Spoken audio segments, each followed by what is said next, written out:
রাহুল গান্ধী নিজের অকাত দেখিয়ে দিল। ইন্ডিয়ান অ্যালায়েন্স পেপার লিক বিলটার বিরোধিতা করে বিলটাকে পার্লামেন্টে পাশই হতে দিল না। শেষমেশ এদের আসল চরিত্রটা বাইরে বেরিয়েই আসলো। দেখো, ব্যাপারটা একটু খুলে বলছি, খুব ভালো করে বুঝবে। ইন্ডিয়াতে আর যাই হোক, এডুকেশন সিস্টেমের মধ্যে করাপশন কিন্তু আছেই। সেই 2004 সাল থেকে শুরু করে 2024 সাল পর্যন্ত, কংগ্রেস থেকে শুরু করে বিজেপির সময়কাল পর্যন্ত কয়েকশো এক্সামের পেপার লিক হয়েছে, আর প্রতিবার শুধু স্টুডেন্টরাই ভিকটিম হয়েছে। এর আগে কংগ্রেসের আমলে কখনো এই বিষয়টাকে সেইভাবে সিরিয়াসলি নেওয়াই হয়নি। এডুকেশন সিস্টেমের করাপশন বন্ধ করার জন্য তেমন কোনো ব্যবস্থাই তারা করেননি। শতাধিক এক্সাম পেপার লিক হওয়ার পরেও কোনো কংগ্রেস মিনিস্টার ইস্তফা দেয়নি। তবে বিজেপির আমলে ব্যাপারটা একটু অন্যরকম। এডুকেশন সিস্টেমের করাপশন ঠেকাতে পারেননি বলে এবং স্টুডেন্টরা রাস্তায় নেমেছে দেখে বিজেপির এডুকেশন মিনিস্টার ধর্মেন্দ্র প্রধান ইস্তফা দিয়ে দিয়েছে। এবং আমাদের মাননীয় প্রধানমন্ত্রী নরেন্দ্র মোদীজি আমাদের এডুকেশন সিস্টেমটাকে সঠিক রাখার জন্য, করাপশন ফ্রি করার জন্য গতকাল পার্লামেন্টে এক্সামিনেশন অ্যামেন্ডমেন্ট বিলের প্রস্তাব রেখেছিলেন। এই বিলের নিয়ম অনুযায়ী যদি কোনো ব্যক্তি পেপার লিকের সঙ্গে যুক্ত থাকেন, তাহলে তার 10 বছর পর্যন্ত জেল এবং 10 কোটি টাকা পর্যন্ত জরিমানা হবে। এমনকি তার সমস্ত স্থাবর অস্থাবর সম্পত্তি বাজেয়াপ্ত করে নেবে সরকার। অর্থাৎ অনেক বড় এবং কঠোর একটা বিল। কিন্তু আমাদের সকলের প্রিয় পাপ্পু রাহুল গান্ধী এবং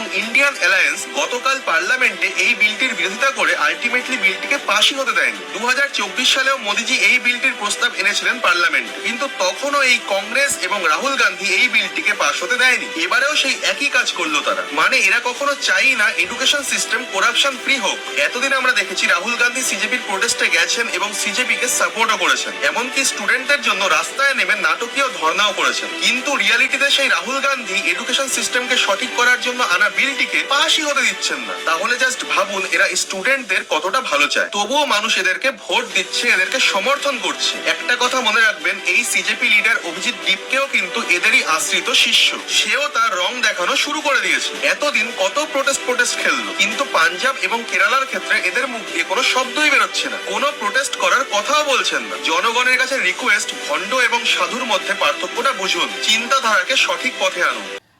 তো বন্ধুরা, ভিডিওটি আপনারা দেখলেন।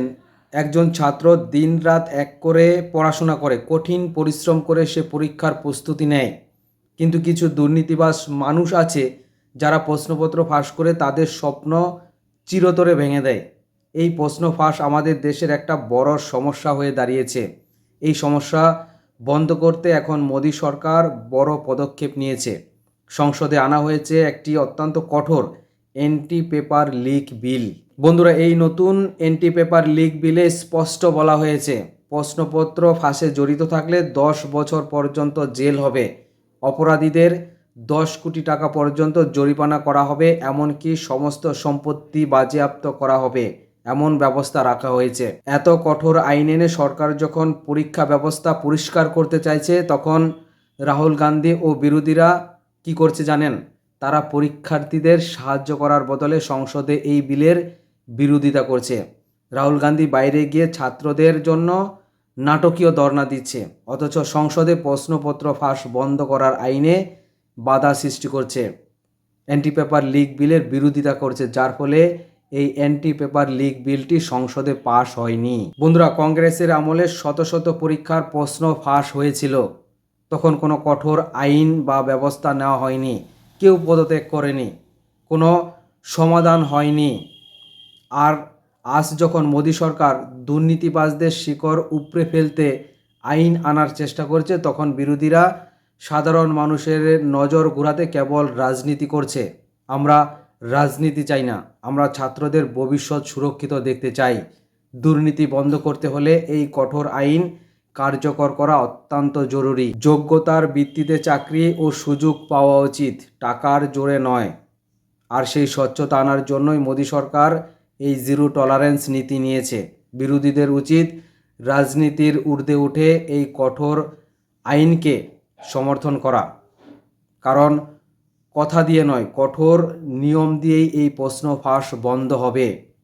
সত্যি কথা, বিরোধীদের উচিত রাজনীতির ঊর্ধ্বে উঠে এই আইনকে সমর্থন করা। দেশকে রক্ষা করতে হবে, শিক্ষা ব্যবস্থাকে রক্ষা করতে হবে, দুর্নীতি দূর করতে হবে। এই কথা বলে আজকের ভিডিওটি শেষ করছি। যদি ভালো লেগে থাকে অবশ্যই ভিডিওটিতে লাইক দেবেন আর চ্যানেলটিকে সাবস্ক্রাইব করে সঙ্গে থাকবেন। ভিডিওটি প্রচুর পরিমাণে শেয়ার করবেন। ভালো থাকবেন, সুস্থ থাকবেন। জয় হিন্দ, জয় ভারত।